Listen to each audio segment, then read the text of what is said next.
Pour l'Afrique, la Coupe du Monde 2026, c'est 10 sur 10. Jamais le continent n'avait eu autant de représentants.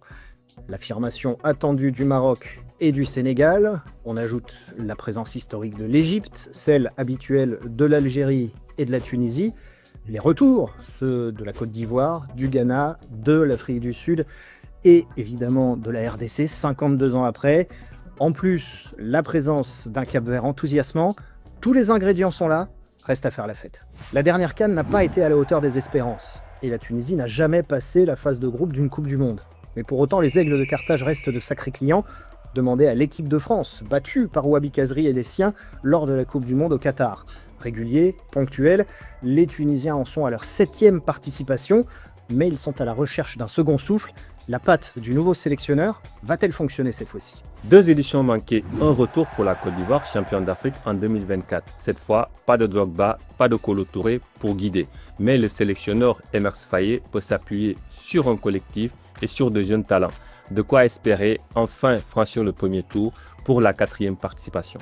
Bon, quel que soit le résultat du débat, là on va pas se faire des copains. Et j'adore le Sénégal, mais pour moi le Maroc sera au-dessus dans cette Coupe du Monde. Moi aussi j'adore le Maroc, mais le Sénégal arrive dans cette Coupe du Monde avec beaucoup de certitude. C'est une équipe qui n'a plus perdu le moindre match officiel depuis la Coupe du Monde au Qatar. C'est vrai que l'histoire serait belle, mais imaginons-en une autre, celle d'une équipe demi-finaliste de la Coupe du Monde 2022, qui a, aux yeux de la CAF et en attendant le verdict du TAS, gagné la CAN 2025.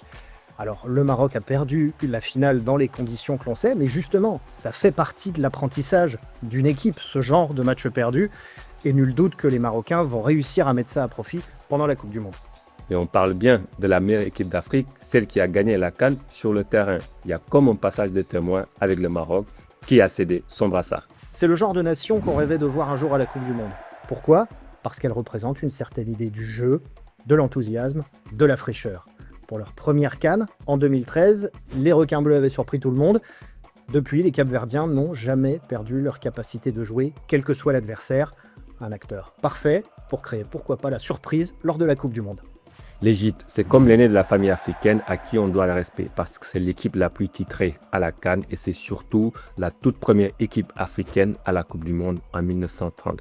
Dans une poule où il y a la Belgique, l'Iran et la Nouvelle-Zélande, les Pharaons peuvent espérer se qualifier au second tour. 52 ans, 12 Coupes du Monde sans eux, autant dire que les Congolais arrivent avec un appétit décuplé.